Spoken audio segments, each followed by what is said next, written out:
ये आपके जनसत्ता का आज का संपादकीय पाठ है। देखिए, संपादकीय पाठ ये आर्टिकल, एडिटोरियल आपको प्रारंभिक परीक्षा, मुख्य परीक्षा और इंटरव्यू हर जगह मदद पहुंचाते हैं। यहाँ से एक सामान्य जानकारी भी आप लोगों को मिलती है। इन्हें जरूर पढ़ा करिएगा। कोई भी सुधार तभी हुआ है जब साहसी व्यक्तियों ने समाज में प्रचलित अमानवीय प्रथाएं और रीति रिवाज स्वयं तोड़ डाले हों। एक ने कहा है, महात्मा गांधी ने कहा है। तकनीक में आत्मनिर्भरता की राह है। आजकल आप देख रहे हैं कि टेक्नोलॉजी की खूब चर्चाएं हो रही हैं, तकनीक की खूब चर्चाएं हो रही हैं। ये आप देखेंगे कि सुपर कंप्यूटर केवल वैज्ञानिक उपकरण नहीं है, बल्कि किसी भी देश की तकनीकी संप्रभुता, आर्थिक प्रतिस्पर्धा और सामरिक शक्ति के महत्वपूर्ण सूचक हैं। दुनिया के सबसे शक्तिशाली सुपर कंप्यूटरों की प्रतिष्ठित सूची में शीर्ष स्थान प्राप्त करना केवल तकनीकी उपलब्धि नहीं है, बल्कि वैश्विक तकनीकी नेतृत्व का भी प्रतीक है। विडंबना है कि जिस समय हमारी जेब में रखा स्मार्टफोन कुछ दशक पहले के सुपर कंप्यूटरों से भी अधिक सक्षम हो चुका है, उसी दौर में आधुनिक सुपर कंप्यूटर की उपलब्धियां आम जन की चर्चा से लगभग गायब है। हाल ही में जब चीन के सुपर कंप्यूटर लाइन शाइन ने अमेरिका के एल कैपिटन को पीछे छोड़ते हुए इस सूची में पहला स्थान हासिल किया, तब भी भारत में इस महत्वपूर्ण घटना पर अपेक्षित चर्चा नहीं हुई। यह उपलब्धि इसलिए भी उल्लेखनीय है कि क्योंकि वर्ष 2017 के बाद पहली बार चीन को दुनिया का सबसे तेज सुपर कंप्यूटर बनाने का तमगा मिला है।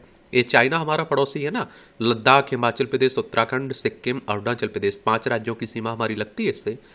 और इस लिहाज से भारत के लिए यह आत्म मंथन का समय है। नवीनतम शीर्ष 500 की सूची में भारत का सुपर कंप्यूटर एरावत PSAI 188वें स्थान पर है। कितने पर? 188वें स्थान पर है।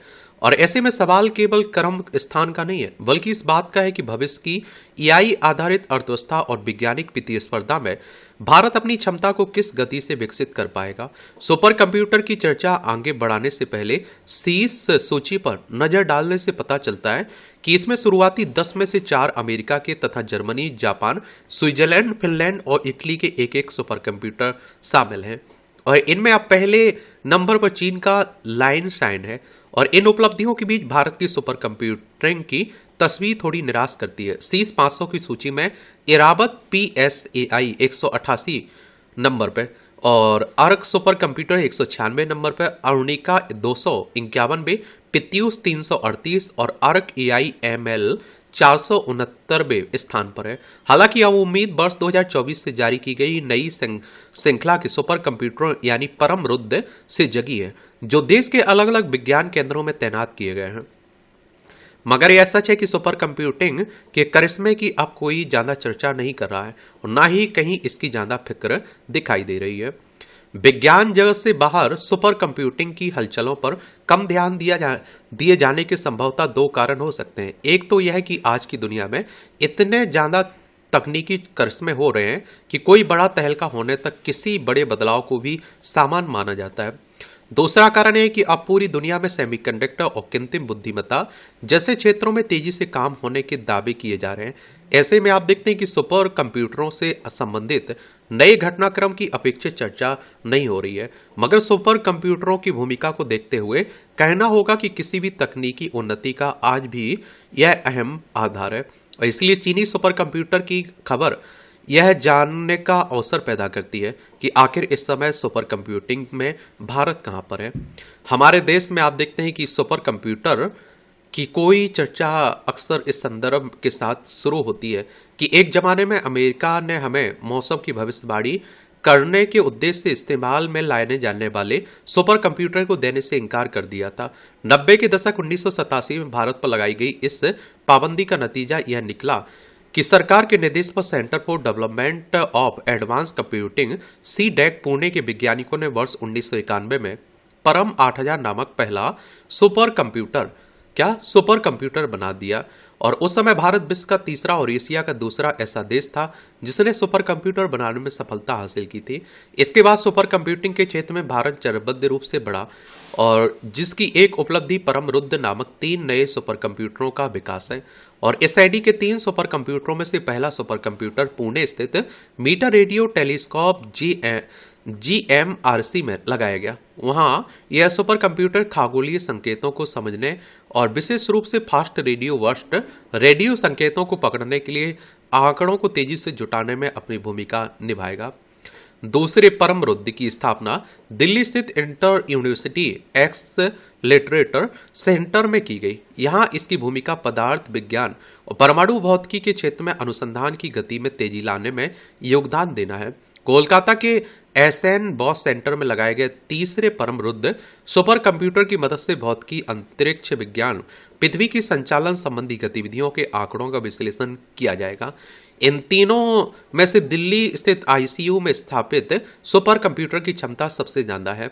अब सुपर कंप्यूटरों की जो शीर्ष सूची हर साल तैयार होती है उसमें प्रायः अमेरिका और चीन के सुपर कंप्यूटर अव्वल आते हैं, जबकि खुद को कंप्यूटिंग का पुरोधा करने वाला भारत इस मामले में काफी पिछड़ा हुआ है। सवाल है कि क्या हमने हार मान ली है और सुपर कंप्यूटिंग के मैदान को दूसरे के लिए खाली छोड़ दिया है? यदि नहीं तो आखिर इस क्षेत्र में पिछड़ने का कारण क्या है? असल में विज्ञान और तकनीक के क्षेत्र में यह बात काफी मायने रखती है कि किसी देश में इससे जुड़ी परियोजनाओं और शोधकर्ताओं को शुरुआत कब से की गई है। भारत ने पहला सुपर कंप्यूटर परम 8000 बनाने की तरफ तब कदम बढ़ाए थे जब अमेरिका ने सुपर कंप्यूटर देने से इनकार कर दिया था। इस दिशा में दूसरी बड़ी पहल वर्ष 2015 में हुई जब राष्ट्रीय ई गवर्नेंस प्लान 2.0 NEGP के अंतर्गत हर किस्म की सरकारी सेवाओं को इलेक्ट्रॉनिक माध्यम के मंच पर ले आने की योजना लागू की गई। इसका उद्देश्य आम जनता को शिक्षा, कृषि, स्वास्थ्य और साइबर सुरक्षा समेत कई अन्य क्षेत्रों की सेवाएं घर बैठे उपलब्ध कराना है। इस महाअभियान की सफलता चूंकि कंप्यूटिंग के अत्याधुनिक इंतजामों से जुड़ी है, लिहाजा सरकार ने 4500 करोड़ रुपए की लागत से देश में 73 सुपर कंप्यूटर बनाने का फैसला भी किया था। यह कह सकते हैं कि परम रुद्र नामक 3 नए सुपर कंप्यूटरों की स्थापना इसी सिलसिले की एक अहम कड़ी है और इससे सुपर कंप्यूटिंग में भारत की हैसियत में सुधार तो होगा, लेकिन यह गति अभी बहुत धीमी है। चिंता इस बात की है कि कृत्रिम बुद्धिमत्ता जैसे नए क्षेत्रों की भावी जरूरतों के लिए हमें सुपर कंप्यूटरों के मामले में एक बार फिर पश्चिमी मुल्कों का मोहताज ना बनना पड़े। खुली बाजार व्यवस्था में हम अपनी जरूरत के मुताबिक अधिक क्षमता वाला कोई सुपर कंप्यूटर कहीं से भी हासिल कर सकते हैं, पर सुपर कंप्यूटिंग के क्षेत्र में आत्मनिर्भरता का एक अर्थ यह है कि हमारे देश में प्रगति की तस्वीर बदलने और रूख को अपने पक्ष में मोड़ने की क्षमता है। इसलिए इस मोर्चे पर उसी तरह ध्यान देने की जरूरत है जैसे आजकल सेमीकंडक्टर और कृत्रिम मेधा पर दिया जा रहा है। बाकी आप लोग क्या सोचते हैं, अपनी राय जरूर बता सकते हैं। सूत्रधार की सीमा, ये मनुष्य की जीवन में सफलता जितनी आवश्यक है उतनी ही जरूरी है और सफलता के साथ विनम्र बने रहना। इतिहास हमें यह सिखाता है कि प्रतिभा, परिश्रम और साहस मनुष्य को ऊंचाइयों तक पहुंचा सकते हैं, लेकिन उनके साथ विनम्रता ना हो तो वही ऊंचाइयां पतन का कारण भी बन जाती हैं। संसार में अधिकांश संघर्ष, विवाद और अहंकार का मूल कारण यही है कि प्रत्येक व्यक्ति स्वयं को परिस्थितियों का नियंत्रक, घटनाओं का निर्माता, दूसरों के जीवन का सूत्रधार समझने लगता है, जबकि इस विराट सृष्टि का संचालन किसी एक मनुष्य की इच्छा से नहीं बल्कि कर्म, समय और प्रकृति की व्यवस्था से होता है। और इतिहास में ऐसे असंख्य उदाहरण मिलते हैं जहां अपार शक्ति रखने वाले शासकों को भी समय के सामने झुकना पड़ा। नेपोलियन बोनापार्ट ने अपनी असाधारण सैन्य प्रतिभा के बल पर यूरोप के बड़े भाग पर अधिकार स्थापित कर लिया था और उसके निर्णय देशों की सीमाएं बदल देते थे और उसकी सेना के कदमों से साम्राज्य कांप उठते थे। धीरे धीरे उसे लगने लगा कि इतिहास इसी की इच्छा से लिखा जाएगा, मगर इतिहास कभी किसी एक व्यक्ति का नहीं होता है। कहा जाता है कि एक दिन एक वृद्ध सैनिक ने नेपोलियन से पूछा कि महाराज, क्या आपने पूरी दुनिया जीत ली? नेपोलियन ने गर्व से उत्तर दिया, लगभग। सैनिक ने फिर पूछा, तो क्या समय भी आपके आदेश से चलता है? क्या मृत्यु आपकी अनुमति लेकर आती है? क्या कल का सूरज आपके संकेत पर उगेगा? इस प्रश्न का उत्तर नेपोलियन के पास नहीं था। उसने स्वीकार किया कि यह किसी मनुष्य के बस में नहीं है। सैनिक ने केवल इतना कहा, जो समय को नहीं जीत सकता वह संसार का सूत्रधार कैसे हो सकता है? कुछ वर्षों बाद वाटरलू की युद्ध ने उसकी अजय छवि को तोड़ दिया। विश्व विजेता कहलाने वाला सम्राट पराजित हुआ, सत्ता छिन गई। उसे सेंट हेलेना के एक छोटे से द्वीप पर निर्वासित होकर जीवन बिताना पड़ा। विजय का शोर समाप्त हो चुका था और अब उसके पास केवल आत्मचिंतन का समय था, और यही समय मनुष्य को वह सिखा देता है जो हजारों प्रशंसा नहीं सिखा पाती। यह कथा हर उस व्यक्ति की है जो किसी पद, अधिकार, धन या सफलता के कारण स्वयं को सबसे बड़ा मान बैठता है। आज किसी के पास ऊंचा पद है, किसी के पास अथाह धन है, किसी के पास राजनीतिक शक्ति है, किसी के पास प्रसिद्धि है, पर क्या इनमें से कोई भी समय को रोक सकता है? क्या कोई मृत्यु को टाल सकता है? क्या कोई अपने जीवन की हर घटना को नियंत्रित कर सकता है? उत्तर है नहीं। यह सत्य हमें विनम्र बनाता है। इसका अर्थ यह नहीं है कि हमें बड़े सपने नहीं देखने चाहिए या सफलता प्राप्त करने का प्रयास नहीं करना चाहिए, बल्कि इसका अर्थ यह है कि सफलता को अपना स्वामी नहीं बनने देना चाहिए। जो व्यक्ति सफलता के साथ विनम्र रहता है वही लंबे समय तक लोगों के हृदय में स्थान बनाता है। इसके विपरीत जो व्यक्ति अहंकार में डूब जाता है वह धीरे धीरे लोगों का विश्वास खो देता है। इतिहास बताता है कि साम्राज्य बाहरी शत्रुओं से कम और भीतर के अहंकार से अधिक टूटते हैं। आज के जीवन में भी यह शिक्षा उतनी ही प्रासंगिक है।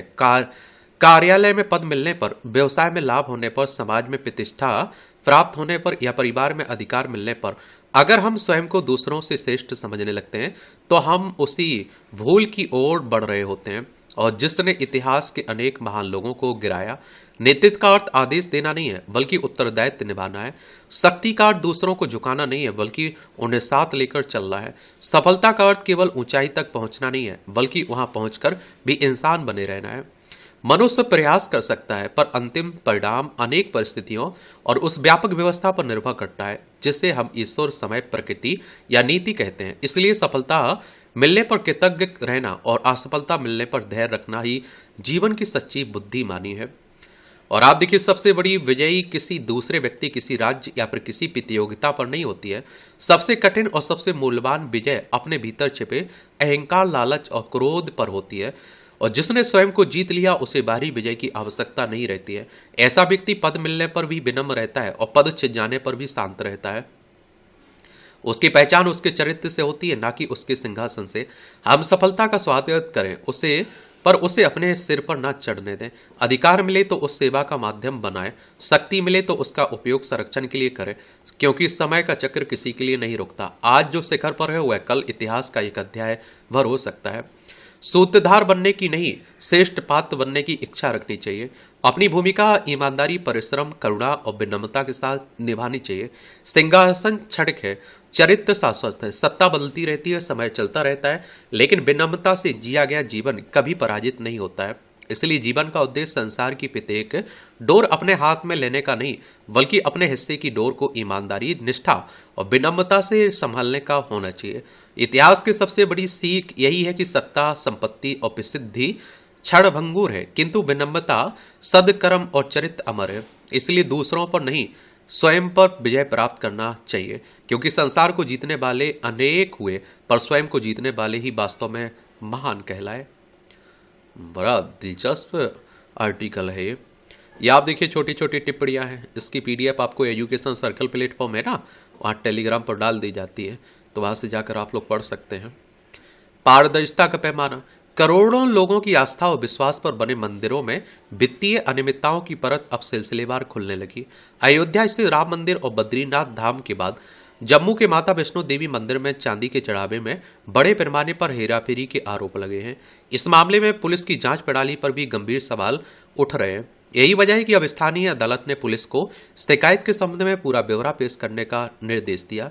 ऐसे में अहम सवाल यह है कि आखिर क्या वजह है कि मंदिर प्रबंधन के जिन लोगों पर वित्त की निगरानी, पारदर्शिता सुनिश्चित करने और इसकी संपत्तियों की रक्षा करने का दायित्व होता है, या तो उनके लिए इन जिम्मेदारियों को कोई महत्व नहीं होता है या फिर वे खुद ही कटघरे में खड़े दिखाई देते हैं। जाहिर है कि व्यापक साठगांठ के बिना यह संभव नहीं हो सकता है। और सोचिए, जब आदमी भगवान को ही लूट लिया है तो ले रहा है, तो फिर इंसानों का छोड़िए, और हमारे आपके साथ किसी के साथ गलत होता है तो हम लोग क्या कहते हैं, ऊपर वाला सब देख रहा है। आज आप देखिए, ऊपर वाला के साथ बुरा हो रहा है, गलत हो रहा है, हम लोग सब देख रहे हैं, कोई कुछ नहीं बोल रहा है। मां वैष्णो देवी मंदिर में 500 करोड़ रुपए से अधिक मूल्य के चांदी के चढ़ावे में हेराफेरी का आरोप है। इस मामले में पुलिस को शिकायत दी गई, लेकिन उसकी रिपोर्ट पर ही सवाल उठने के बाद मामला अदालत पहुंच गया। शिकायतकर्ता का दावा है कि पुलिस की रिपोर्ट में इस बात का कोई जिक्र नहीं है कि इस मामले में प्राथमिकी दर्ज की गई या नहीं, और न ही श्रद्धालुओं द्वारा चढ़ाए गए करीब 20 टन चांदी के संबंध में लगे आरोपों की कोई सार्थक या विस्तृत जांच दर्ज की गई। दरअसल हाल ही में मंदिर प्रबंधन की ओर से यह दावा किया गया था कि चढ़ावे की रूप में लगभग 550 करोड़ रुपए की चांदी प्राप्त हुई थी, जिसमें से केवल 20 से 30 करोड़ रुपए की चांदी ही असली थी, जबकि शेष चांदी नकली या मिलावटी थी। इस दावे पर इसलिए भी सवाल उठ रहे हैं क्योंकि चढ़ावे की चांदी में कैडमियम मिले होने की बात सामने आई है। क्योंकि कैडमियम एक विषैली धातु है और इसका व्यापार उपयोग नियमानुसार ही किया जा सकता है और इस पर सरकार की कई एजेंसियां नजर रहती है। इस मामले में आरोपों को इसलिए भी गंभीर माना जा रहा है क्योंकि प्रथम दृष्टया यह विश्वास करना मुश्किल है कि इतनी बड़ी संख्या में श्रद्धालु कैडमियम युक्त नकली चांदी खरीद सकते हैं। अगर मंदिर प्रबंधन का यह दावा सच पाया जाता है तो इसका सीधा मतलब होगा कि देश भर के अनगिनत दुकानदार इस जहरीली धातु वाली मिलावटी चांदी को खरीदने और उसे आम लोगों को बेचकर अच्छा खासा मुनाफा कमाने के गोरख धंधे में लिप्त हैं, और यह अपने आप में बेहद गंभीर सवाल खड़े करता है। पुलिस करता है कि इस मामले में शिकायत प्राप्त होने के बाद उसे मंजूरी के लिए पुलिस महानिरीक्षक और अपराध शाखा को भेजा गया था। बाद में से किसी अन्य पुलिस प्राधिकरण को स्थानांतरित कर दिया गया। ऐसे में यह सवाल उठना स्वाभाविक है कि जब अपराध शाखा खुद एक अधिसूचित थाना के रूप में काम कर सकती है तो फिर शिकायत को किसी अन्य प्राधिकरण को स्थानांतरित करने की जरूरत क्यों महसूस की गई। बहरहाल मंदिरों में अनियमितता का जैसा स्वरूप सामने आ रहा है उसके मद्देनजर अब यह जरूरी हो गया है कि देश भर के मंदिरों में चढ़ावे और वित्तीय खातों की निगरानी के लिए ऐसी व्यवस्था बनाई जाए जिससे संपूर्ण पारदर्शिता और जवाबदेही सुनिश्चित की जा सके। यह अपराध का जाल। यह विचित्र बात है कि जेल में बंद होने पर भी कुख्यात कैदी अपने गिरोह के जरिए आपराधिक गतिविधियों में लिप्त रहते हैं और कारगर प्रशासन को इसकी भनक तक नहीं लग पाती है। मामला चाहे नशीले पदार्थ के काले कारोबार का हो, रंगदारी वसूलने की या लक्षित हत्या का हो, या फिर अवैध हथियारों की खरीद फरोख्त का हो, ऐसे तमाम वारदात की साजिशें सलाखों के पीछे रहते हुए रचे जाने की घटनाएं अक्सर सामने आती रहती हैं। हाल ही में उत्तर प्रदेश की गाजियाबाद पुलिस ने हथियारों की तस्करी में ऐसे गिरोह का भंडाफोड़ किया जिसे दिल्ली के तिहाड़ जेल से संचालित किया जा रहा था। गिरोह के 3 सदस्यों की गिरफ्तारी के बाद यह खुलासा हुआ। इस गिरोह की जाल का इतना बड़ा था कि वे दिल्ली एनसीआर सहित उत्तर भारत के कई राज्यों में हथियारों की खेप पहुंचाते थे। सवाल है कि जेल में कड़े सुरक्षा इंतजामों के बीच कोई कैदी किस तरह गिरोह को चलाता है, उसे दिशा निर्देश देता है। गौरतलब है कि जेल में बंद किसी कैदी की ओर से अपने गिरोह के जरिए रंगदारी, फरोख्ती और हत्या को अंजाम देने जैसे मामले पहले भी कई बार सामने आ चुके हैं। बावजूद इसके अभी तक ऐसा कोई तंत्र विकसित नहीं किया जा सका जिससे ऐसे कैदियों की गतिविधियों पर स्थायी रूप से अंकुश लगाया जा सके। पिछले दिनों अमेरिका के न्याय विभाग ने अपने आरोप पत्र में गुजरात की जेल में बंद कुख्यात अपराधी लॉरेंस बिश्नोई पर कई गंभीर आरोप लगाए थे। जाहिर है कि जेल कर्मियों की लापरवाही या फिर मिलीभगत के बिना यह सब संभव नहीं हो सकता।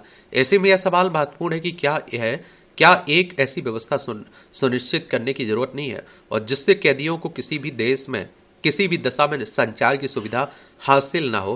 तिहाड़ जेल जैसे अति सुरक्षित और आधुनिक कारागार में भी अगर कोई कैदी कई राज्यों में अवैध हथियारों की तस्करी में संलिप्त हो तो समझा जा सकता है कि हमारे सुरक्षा तंत्र में किस तरह की खामियां हैं। और जब तक जेलों में सुरक्षा और सतर्कता के मानकों पर कड़ाई से अमल नहीं होगा तब तक इस तरह की आपराधिक गतिविधियों पर पूर्ण रूप से अंकुश नहीं लग पाएगा। बाकी आप लोग क्या सोचते हैं, अपनी राय बता सकते हैं। और इस तरह से आप देखेंगे कि आज के संपादकीय पाठ की कहानी कबर होती है। आप लोग पढ़ते रहिए, एंजॉय करते रहिए। आपका कोई सवाल हो, सुझाव हो तो जरूर बता सकते हैं। धन्यवाद।